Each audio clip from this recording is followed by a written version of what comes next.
On the taxation, it would appear many people, Professor Ogola, many people understand that the taxes form a huge part of what we are paying for fuel.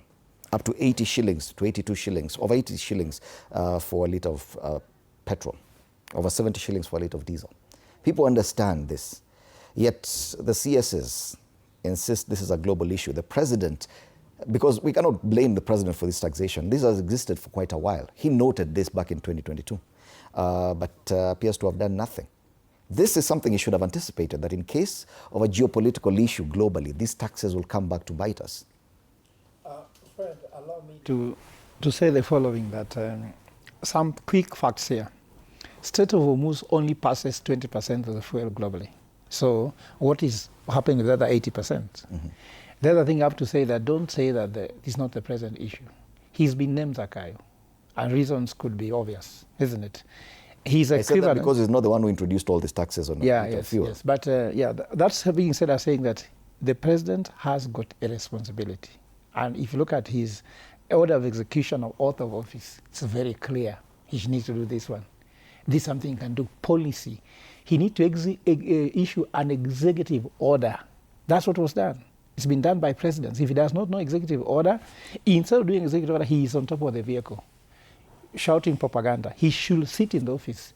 When did you see him in office? Arambe House has never seen him. I don't know what they miss him. Maybe even his office is full of cobwebs. I want him to go to office and work, not run around, shout others, fight with these guys. These guys can fight with you a dog fight. And Fred, I want to highlight, there's a crisis of leadership in the country. Don't even be fooled that there's what they call united opposition.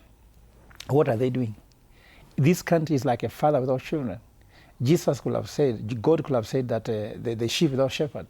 There is a need for shepherd leadership at the moment. There are those who argue that when it comes to taxation, that this is purely a national assembly issue. But I've told you already, Fred, 50%, you don't want to listen, I've said this earlier, 50% of our taxes our cost of fuel comes from taxes. And I say that's 120 shillings to these liters we're talking about. It is internally inflicted. And in fact, I'm talking about revenue shortage. With this going on, they'll collect less revenue. They'll collect less taxes. We've even talked about the Laffer curve in economics. There's nothing we have not told this government. In fact, they don't need advice. They just need to listen to this show. And they'll be better. Not even advice. Not to pay anything. This is free advice I've given. I wrote a book called Solomonic Economics. Now I've written one called Tokenomics. Everything is there with the algorithm formula. And Fred, I can tell you, if I can get a chance to read this country, if I get a chance to make a decision now, if you take my advice, I have a formula on which fuel can go down to 139 in the first phase, 165 in the first phase, the second phase 146, and the last phase 139. That would mean you do away with all these taxes. Is it possible? No, Fred. You know, they say that when a wise man points at the moon, the fool looks at the finger. You understand? We have to go what's called the cause of causes. In Latin, we say causa causarum. Why do you think taxes are high? Why do you think the fuel taxes are high? It is not that the Strait of Hormuz. Let's come back here. It is government expenditure. They need to cut it down. State House, 17 billion. Corruption is a problem. You get me? Opio and I there should be out of office because of the corruption which was there, glaring at the Minister of Energy and Petroleum. Fred, this government has 1,850 fuel guzzlers driving this government every day, isn't it? For every 2 weeks, they take those cars for service in Toyota Kenya at 300,000 shillings per service, isn't it? Every 2 weeks. If you multiply in the end, they are spending something like 170 billion shillings to keep these people moving around, doing nothing, just shouting, doing nothing. These guys need to cut expenditure immediately. Instead of telling us, you know why they're saying we are cutting from diesel, we are putting on paraffin, is because they have to maintain their lifestyle at the expense of the citizens. A father eats last. You can't be a father coming home after you have eaten until now you are snoring, asking, Makula, did the children eat? No. A leader eats last. But this government, they eat fast. And because they eat fast, you have to pay for their meal. And as a head of state, if at all the head is working, the best thing to do is look at your expenditure. All our problems begin with the expenditure.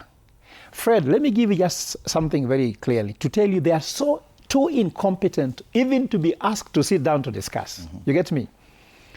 The revenue for government grows by 4.8%. That's according to Kenya National Bureau of Statistics, isn't it? While the expenditure, which they call budget, don't call that thing budget, call it expenditure. So that's economists. Yes. When they say expenditure, they talk about a budget. No, that's expenditure. When Uhuru left government, our expenditure was 3.1 trillion. You get me? That's in 2022. Now it is 4.92 trillion. That is a 63% growth in expenditure. While revenue is growing at 4.8. Start any business that you want to run. Your revenue is growing by 4.8%.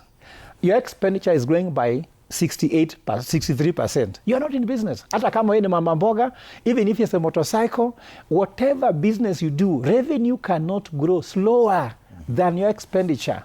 Okay. You always take revenue towards 100 and expenditure towards 0. Right. And that economic formula cannot be cheated by telling us who moves and the rest, because this is internally inflicted, Fred. Okay. Talking about government austerity. I can tell you by, to take a break. Yes, I can tell you by all means, Fred, that solutions to solve this problem is there. They do not want to take it. They should not say the president is not available, because they have the instruments to make the decision to alleviate the current problem. It's actually possible to have the president in a meeting, as it says on page 10 of the Daily Nation. President convenes crisis meeting over high fuel prices, meaning that he is in consultation with his officers on the ground.